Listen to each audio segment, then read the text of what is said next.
Hey, hello, this is Sean with the podcast Thrive Not Survive After Abuse. This is episode 101. Yeah, yesterday actually I was planning to continue in the series the six needs that every human being has, but then I forgot that yesterday was my 100th episode, so I had to do something special. So if you missed that, then go back to that episode, and I talk you a little bit why I do this episode.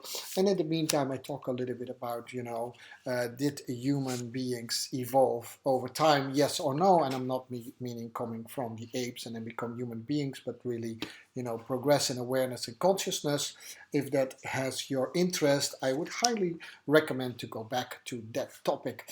All right, so this is episode 101, and I wanted to continue the series that I started on episode 9 and 99, and is the human has six needs, right? It depends a little bit on what you read, but let's stick to six. Tony Robbins does the same, so I thought that's maybe a good place to be and a good person to be in company with if you talk about the human needs that we have. I go very quickly over them because in every episode I will put one central as a topic, and then on episode 99, go back, I just did the global introduction of this. So the six human needs are: number one is certainty, so the assurance that you can avoid pain and gain and pleasure, stuff like gain pleasure, right? Avoid pain and gain pleasure.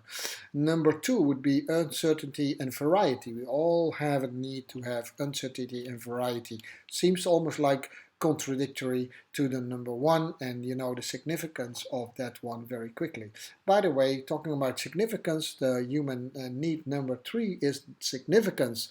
We all, to some extent, want to feel unique and important and special and needed, and what have you not. And that brings us to, need number four: connection, love. We all need that, a strong feeling of closeness, union with someone else, belonging to a group, etc., etc., right? And so those four kind of belong a little bit together. And the number five and six, that has a lot to do with your personal growth. Yeah, so hence number five is actually called growth. You want to expand your capacity, capability, and understanding. A lot of people, they do without the number five, but at some point in time you will come against that point that you need that. And last but not least, actually that's the most fulfilling one, and that is the need to contribute, right? To contribute something to the world. Like hopefully everyone comes to that point. But if you see that a person, fulfills all these six needs, it becomes, yeah, I'm not so sure if I am the right judge for that, but then you become some sort of complete human being. You see that someone is very satisfied and fulfilled in life. It has nothing to do with how much money that person has, how much possessions, how much relationships that person has. It all to do with the fulfillment of those six human needs, right? Today we are, honing in a little bit on the first one, and that is the need for certainty. Now, this is what I want to say actually about it. And often we read in articles only talking about one of those needs. And, one that is discussed a lot is the need for certainty or safety. And then a lot of these articles talk about, if you are too much in the certainty and safety, you wouldn't actually achieve anything. It actually could, as I wrote as the title of at least my posts in Facebook and Instagram and what you have not, that could actually limit your success if you look too much for certainty. But it's actually really half of the story.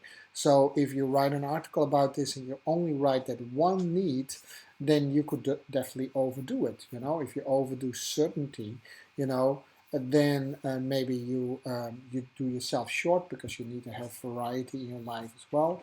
But basically, it's actually always easier to talk about those two first needs together.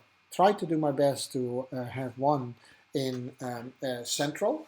So most articles, actually, strangely enough, when they talk about the need for certainty, actually they try to talk you a little bit out of it and saying, hey, if you too much need of certainty, something goes wrong. Well, that's kind of obvious, because if you put the word too much in front of everything, then that goes wrong in itself. But if you talk about these 6 human needs, that means actually all these 6 needs to be fulfilled to some level, not one more than the other. Does that make sense? Because if you do one more than the other, then you exactly get what those single, focused articles talk about.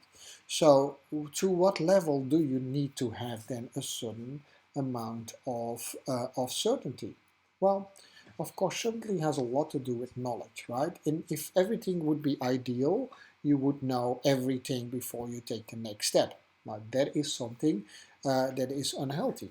But if you think about it, if you know enough to see, what I always say, if you can see as far as your headlights are going and you learn to trust, you combine that with the certainty you have by seeing what you can see as far as your headlight, that is enough certainty that there is. So the articles talk sometimes about you need to take something away of your certainty. I honestly think it would be actually a little bit more useful to talk about how much certainty is healthy, and if too much certainty, of course, we already established that is not so healthy. Not so easy actually to measure, right, how much certainty is necessary. But if you think about the normal things in life, then go back to that, right? There are a couple of things that we know are you need. If you know that you get your daily bread, right? Hence, if you think a little bit about it, then you know where I'm coming from. That's enough certainty that you have. So if you know that your plate um, will be always filled every night, if you do that, that's really good. Do you need to know if you need your plate have full in 100 days from now? Maybe not. Maybe that's a little bit going too far. Or maybe do you know where you want to do this? Let me put this in this way.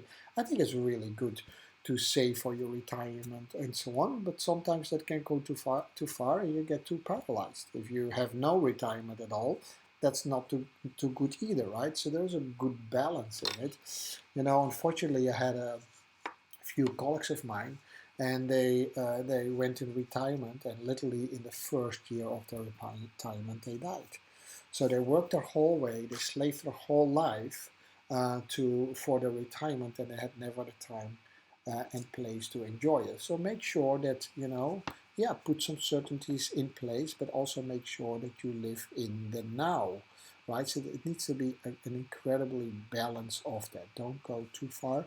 Actually, if you just use common sense, you kind of know for yourself if you're extremely risk averse or not. But to go without any certainty in life, and trust me, my character has a little bit of a tendency of that, that's actually not such a good thing to do, right? So, for instance, finishing your high school, and if you feel that a college degree is important, then at least finish it. Those are certainties that you can build up, right? In general, nowadays, if you at least lived in the Western world, finishing your college is not such a bad idea, right? It's kind of a common certainty that you have.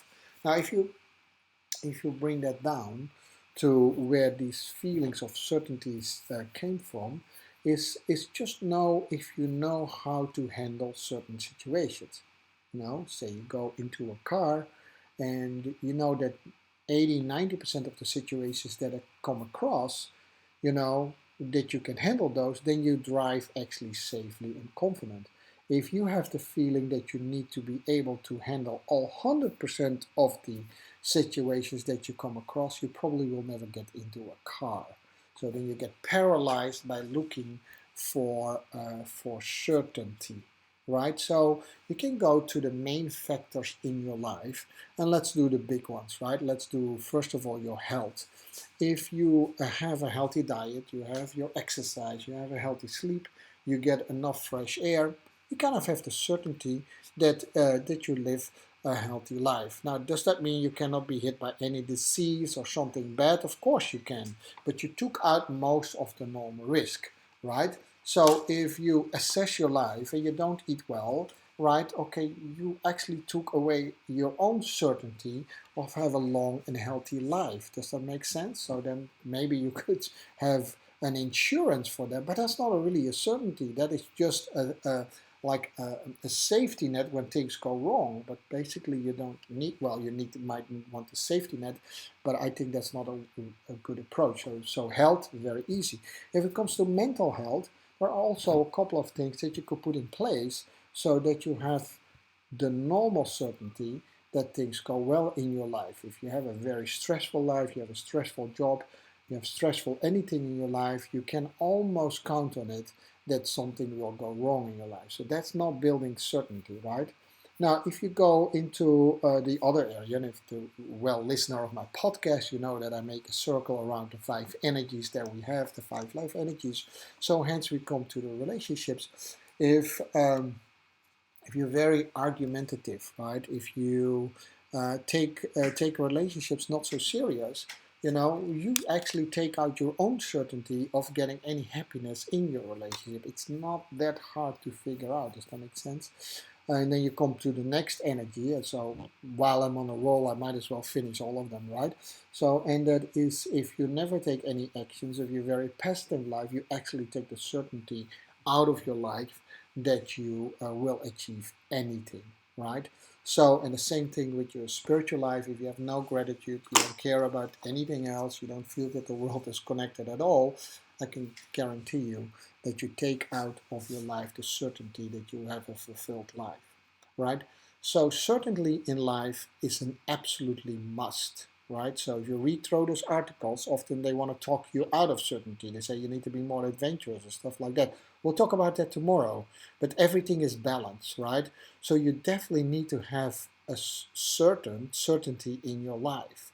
Now, I cannot say that in a percentage, but most of the things, if you try to get 100% certainty, that's when you get paralyzed by too much certainty. So there's always a factor of risk in there.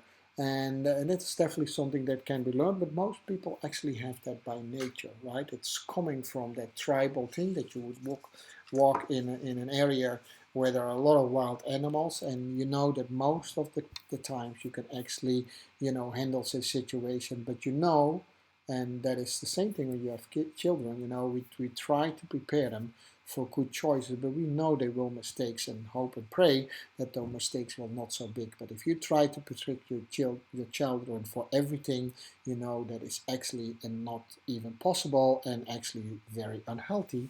And why is that different than with yourself, right? Think about what I said about driving the car.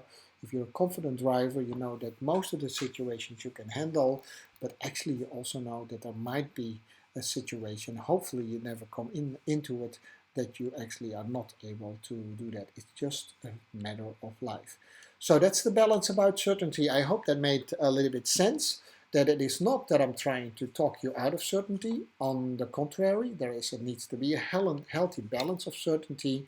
And then tomorrow we talk about that we also need adventure and variety and uncertainty in our life, and that kind of balance the first thing out, and we go a little bit deeper into that. So this was Jean in the podcast Thrive Not Survive After Abuse in the series The 6 Needs of Human Beings. All right, I hear you back tomorrow. Bye bye.